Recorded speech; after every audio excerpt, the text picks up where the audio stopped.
Guys, welcome to media 7 entertainment. പ്രേക്ഷകരുടെ കാത്തിരിപ്പിനൊടുവിൽ കളങ്കാവൽ ചിത്രത്തിന്റെ OTT റിലീസ് ഡേറ്റ് പ്രഖ്യാപിച്ചിരിക്കുകയാണ്. മമ്മൂട്ടിയും വിനായകനും പ്രധാന വേഷത്തിൽ അഭിനയിച്ച ഏറ്റവും പുതിയ ചിത്രമാണ് കളങ്കാവൽ. ഈ സിനിമ വൻ വിജയമായിരുന്നു. ജിതിൻ കെ ജോസ് സംവിധാനം ചെയ്ത ചിത്രത്തിന് മികച്ച പ്രതികരണമായിരുന്നു ലഭിച്ചിരുന്നത്.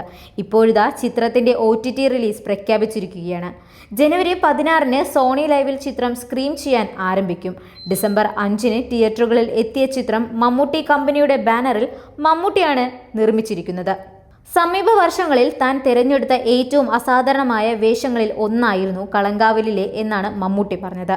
പ്രേക്ഷകർക്ക് ഇഷ്ടപ്പെടാൻ പ്രയാസമുള്ള വിധത്തിലാണ് ഈ കഥാപാത്രം വരുന്നത്. 2000-ന്റെ തുടക്കത്തിൽ കേരളത്തിൽ നടക്കുന്ന ചില സംഭവങ്ങളാണ് ചിത്രത്തിന്റെ പശ്ചാത്തലം. ചിത്രത്തിൽ വിനായകൻ SI ജയകൃഷ്ണനായും മമ്മൂട്ടി സ്റ്റാൻലിൻ ദാസായും അഭിനയിക്കുകയാണ്. ആദ്യം നവംബർ 27-നാണ് തിയേറ്ററുകളിൽ എത്തുമെന്നാണ് പ്രഖ്യാപിച്ചിരുന്നത്. പിന്നീടാണ് ഡിസംബർ 5-ലേക്ക് നീട്ടിയത്. കൂടുതൽ അപ്ഡേറ്റുമായി വീണ്ടും കാണാം. Glam Hair 2026 sponsored by White Line Homestay Automation Private Limited in Gujarat. The biggest hair fashion show in India, happening at Kochi on April 25th, 2026. Register now for more details. Contact. Organized by Media 7 Events.